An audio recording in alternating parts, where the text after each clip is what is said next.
जोहार दोस्तों, स्वागत करती हूँ मैं आपका अपने यूट्यूब चैनल स्टडी विद अर्चना में।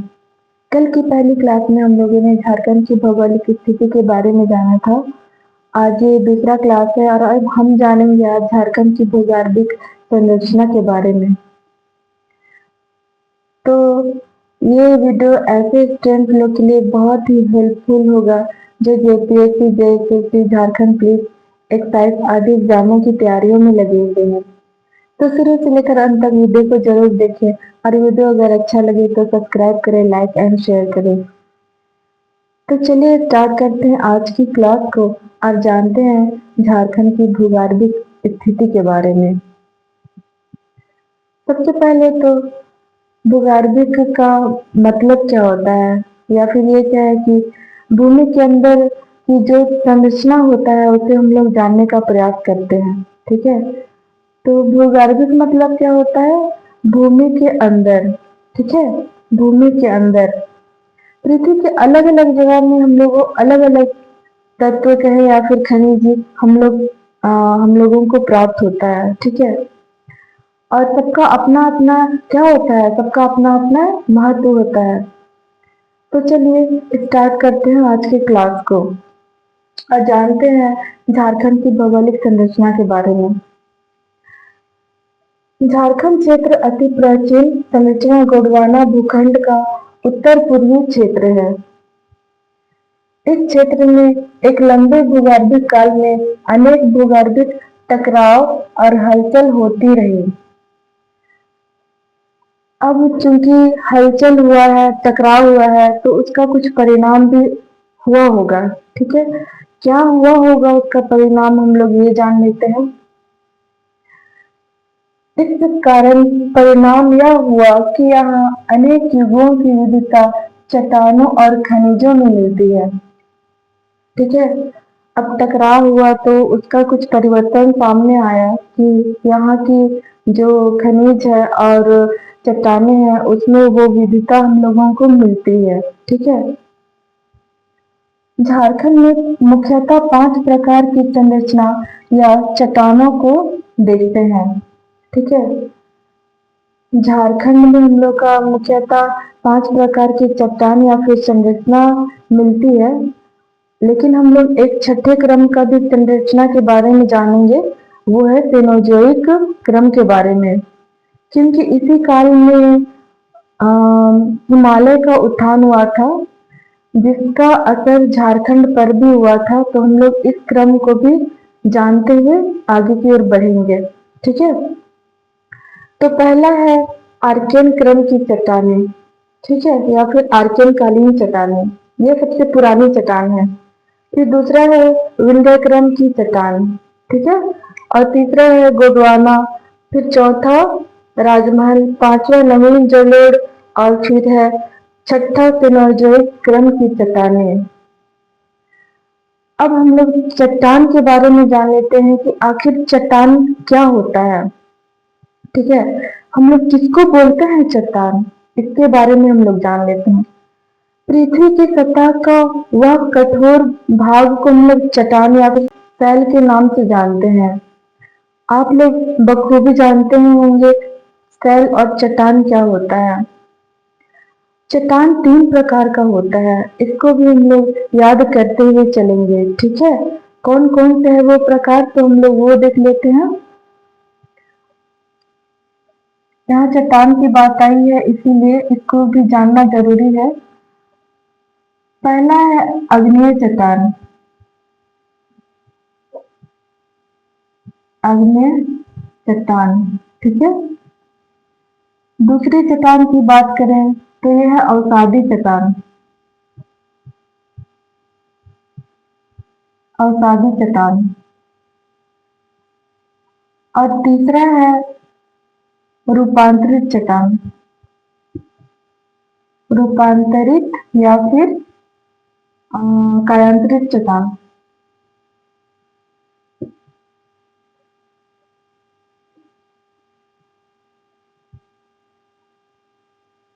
ठीक है, अब हम लोग जान लेते हैं कि आग्नेय चट्टान का जो निर्माण हुआ था वो कैसे हुआ था। ठीक है, इसको हम लोग समझ लेते हैं कि अग्नि चट्टान का निर्माण कैसा हुआ था। ज्वालामुखी उद्गार जब हुआ था ज्वालामुखी उद्गार जब हुआ था तो यहाँ से निकलने वाला जो मैग्मा लार्वा और जो धूलकण थे वो आसपास के क्षेत्रों में फैल गए। ठीक है, फैल कर ये क्या हो गए, अपने समय अनुसार ठोस रूप धारण कर लिए। ठीक है, ठोस रूप धारण कर लिए और इसी प्रकार की चट्टान को जो है हम लोग जानते हैं आग्नेय चट्टान के नाम से। आग्नेय चट्टान के नाम से,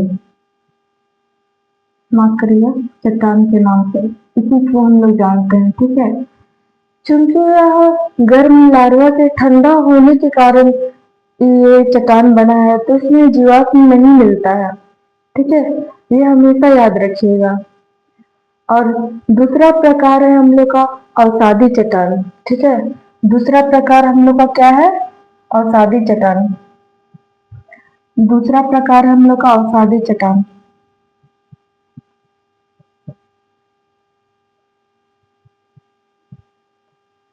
तो इसका निर्माण कैसे हुआ ये जान लेते हैं। जब अग्नेय चट्टान परत दर परत जम के एक अलग चट्टान का निर्माण कर गया, ठीक है, तो उसको हम लोग अवसादी चट्टान के नाम से या तो परतदार चट्टान के नाम से जानते हैं। ठीक है, यही अग्नेय चट्टान जो है वो परत दर परत जमते चला गया। ठीक है, इस तरह से परत दर परत जमते चला गया और एक अलग चट्टान का निर्माण हुआ। इसी को हम लोग क्या कहें, इसको हम लोग अवसादी चट्टान के नाम से जाने या फिर इसका दूसरा नाम क्या है तो परतदार चट्टान। परतदार चट्टान। ठीक है, अब जानते हैं कायांतरित चट्टान के बारे में कि आखिर इसको कायांतरित या फिर रूपांतरित चट्टान कहते हैं। जैसे कि समय अनुसार ताप दाब और रासायनिक क्रियाएं हुई। ठीक है, जिसके कारण अवसादी और अग्नि चट्टान का ही रूप बदल गया, जिसको हम लोग किस नाम से जाने, कायांतरित और रासायनिक, माफ करिएगा, कायांतरित और रूपांतरित चट्टान के नाम से जाने। ठीक है, तो इसमें क्या क्या आता है, जैसे कि इसमें आ गया संगमरमर। संगमरमर, ग्रेफाइट, ये सब रूपांतरित या फिर कायांतरित चट्टान के मतलब उसमें हम लोग को ये सब खनिज मिलते हैं। ठीक है, या फिर स्लेट हो गया, एंथ्रोसाइट कोयला हो गया, या फिर प्लेट, एंथ्रोसाइट, एंथ्रोसाइट कोयला। और अवसादी चट्टान की बात करें तो अवसादी चट्टान में हम लोग को क्या क्या खनिज मिलता है, तो इसमें हम लोग को क्या क्या मिलता है, इसमें तेलखड़ी हो गया। अवसादी चट्टान में हम लोगों को क्या मिलेगा, इसमें तेलखड़ी हो गया, तेलखड़ी, तेल माफ करिएगा, तेलखड़ी हो गया, तेलखड़ी, चूना पत्थर हो गया,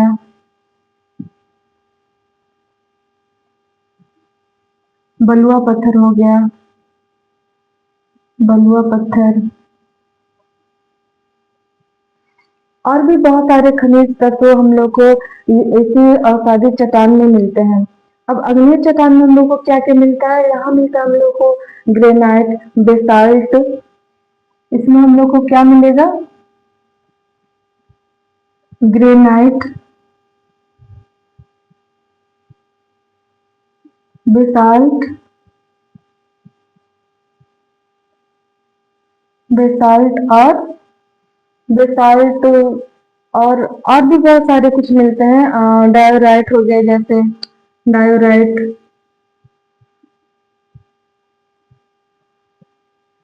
ये सारे कुछ मिलते हैं। तो ये सबको भी हम लोग को याद करने की आवश्यकता है, क्योंकि कहीं ना कहीं क्वेश्चन इसमें से भी आ सकते हैं एग्जाम में।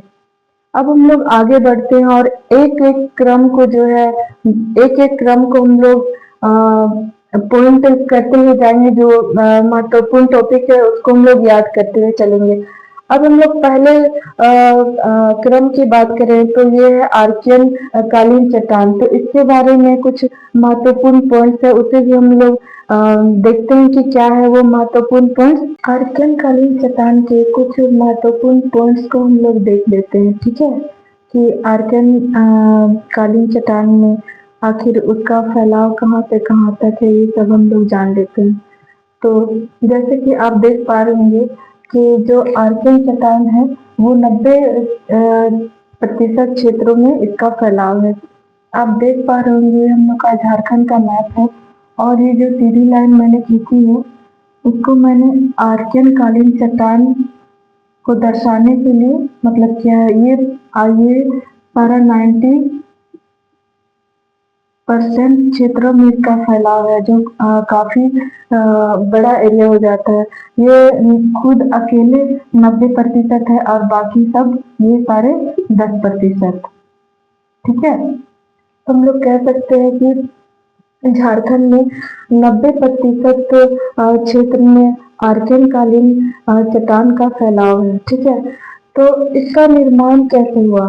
ठीक है, आर्कियन कालीन चट्टान का निर्माण ज्वालामुखी उद्गार के कारण हुआ था। ठीक है, ज्वालामुखी उद्गार हुआ, उद्गार से जब उसमें मैग्मा, लार्वा और धूलकण निकला, वो उसी आसपास क्षेत्रों में फैल गया।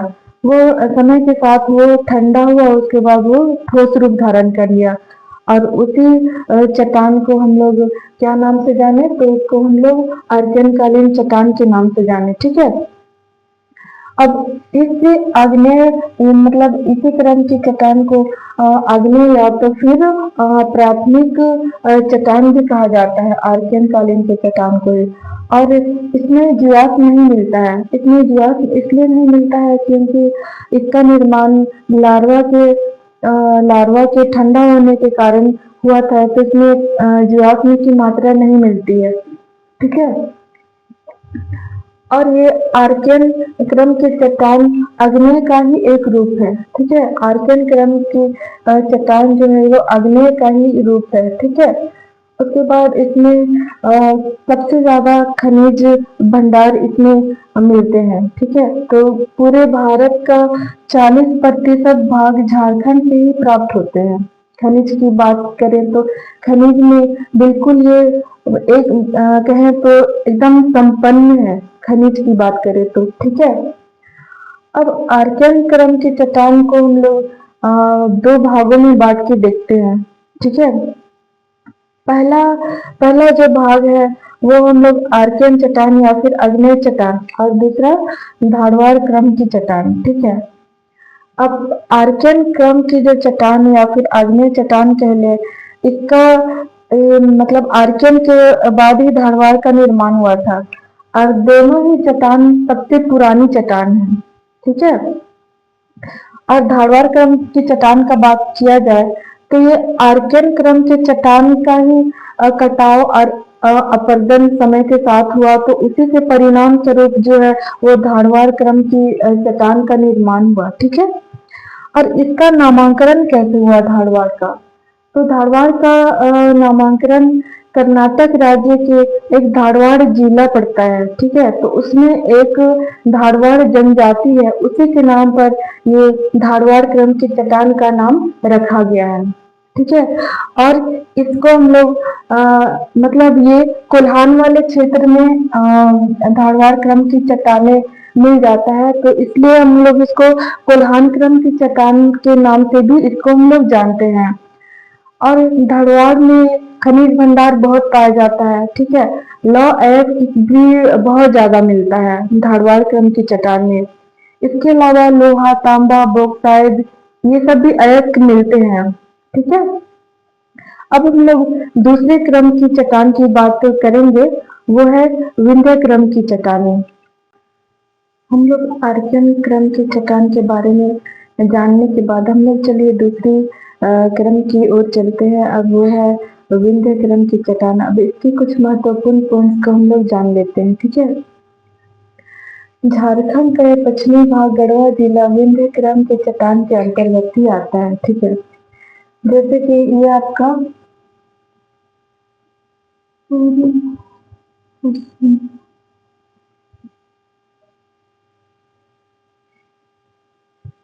दक्षिण, ठीक है। पश्चिमी भाग का ये जो गढ़वा है, ये जो गढ़वा है ये विंध्य क्रम की चट्टानों के अंतर्गत आता है, ठीक है। और सोन नदी घाटी में भी विंध्य क्रम की चट्टानें हम लोग को देखने को मिलती है, ठीक है। अब आगे बढ़ते हैं। ये मध्य प्रदेश से शुरू होती है और रोहतास बिहार के और कैमूर क्षेत्र में ये समाप्त हो जाती है, ठीक है। और विंध्य क्रम की चट्टान अवसादी चट्टान के अंतर्गत आती है। और चूंकि अवसादी चट्टान के अंतर्गत आती है तो ये जो है परतदार मतलब परतदार चट्टान होती है, ठीक है। और इस क्रम की चट्टान में हम लोगों को क्या मिलता है, बलुआ पत्थर, चूना पत्थर आदि हम लोग को मिलता है। और इसमें जीवाश्म की मात्रा मिलती है, ठीक है। अब हम लोग तीसरे क्रम की ओर आगे बढ़ते हैं और वो है गोंडवाना क्रम की चट्टान के बारे में बात करते हैं, ठीक है। ये दामोदर नदी घाटी गोंडवाना क्रम के अंतर्गत ही आता है। ये जो आप देख पा रहे होंगे मैं प्लस प्लस प्लस करके लगाया हुआ है, ये सारा जो है दामोदर नदी घाटी के अंतर्गत ही आता है, ठीक है। यहाँ से लेकर यहाँ ये आपका सारा दामोदर नदी घाटी जो गोंडवाना गोंडवाना क्रम की चट्टान के अंतर्गत आता है दामोदर नदी घाटी। ये सारा क्षेत्र जो देख रहे हैं आप, ठीक है। और गोंडवाना क्रम की चट्टान जो है वो कोयला के लिए जाना जाता है। जैसे आप लोगों को पता भी होगा कि दामोदर नदी घाटी के आसपास वाले एरिया में सबसे ज्यादा कोयला मिलता है, ठीक है।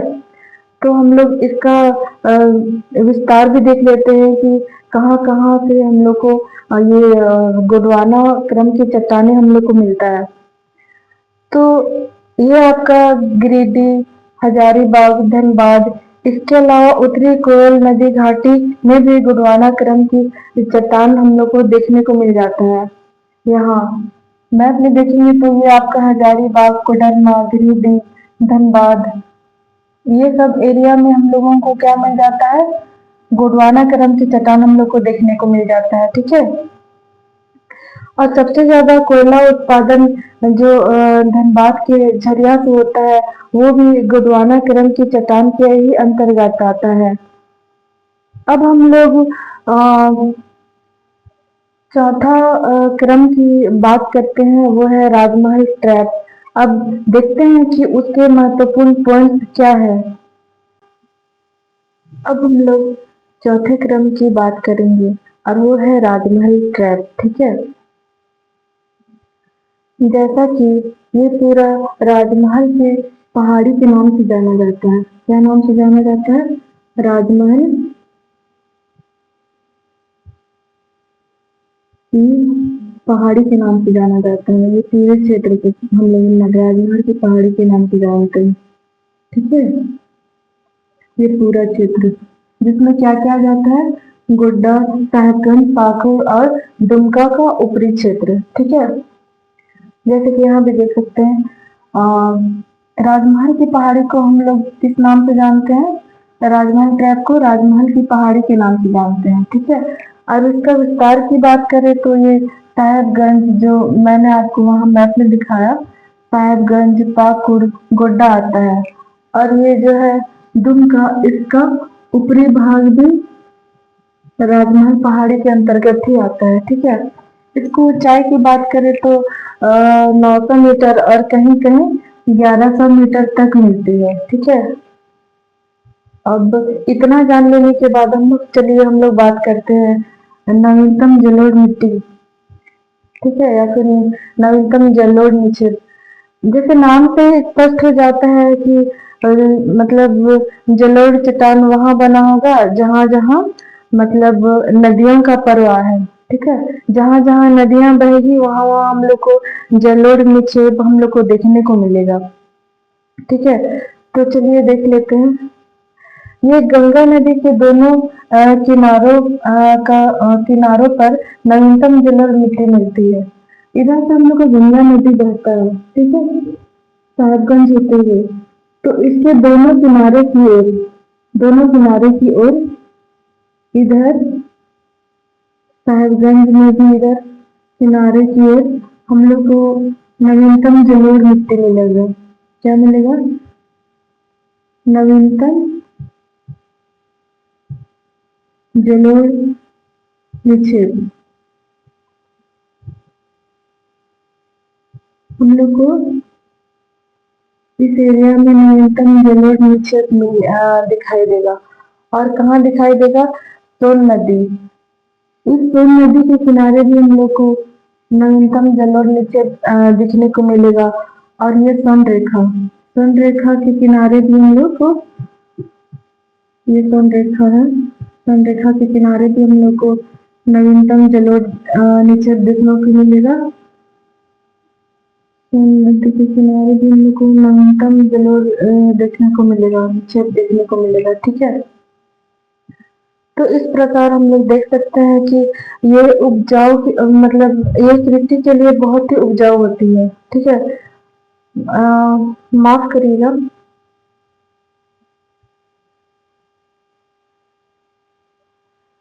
तो हम लोगों ने मैप में देखा कि ये सोन नदी, सोन रेखा के किनारे इस नवीनतम जलोढ़ का निक्षेप हम लोग को देखने को मिलता है। ठीक है, और ये क्षेत्र जो है वो कृषि के लिए बहुत ही सर्वोत्तम होता है, क्योंकि जलोढ़ मिट्टी में कुछ भी अगर हम लोग उगाते हैं तो वो बहुत अधिक मात्रा में होता है, इसलिए हम लोग कह सकते हैं कि ये कृषि के लिए एकदम सर्वोत्तम है। ठीक है, फिर हम लोग आगे बात करते हैं सेनोजोइक क्रम की चट्टान के बारे में।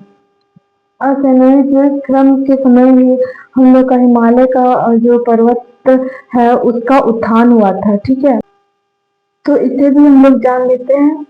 ठीक है, आज हम लोग का जहाँ हिमालय है वहाँ कभी 33 सागर हुआ करता था। ठीक है, यह जुरासिक काल के करोड़ों साल पहले की बात है। और 33 सागर एक बहुत ही विशालकाय और उथला सागर हुआ करता था। ठीक है, अब ये दो भूखंड से घिरा हुआ था, एक यूरेशियन प्लेट और इधर से गोंडवाना इंडियन प्लेट।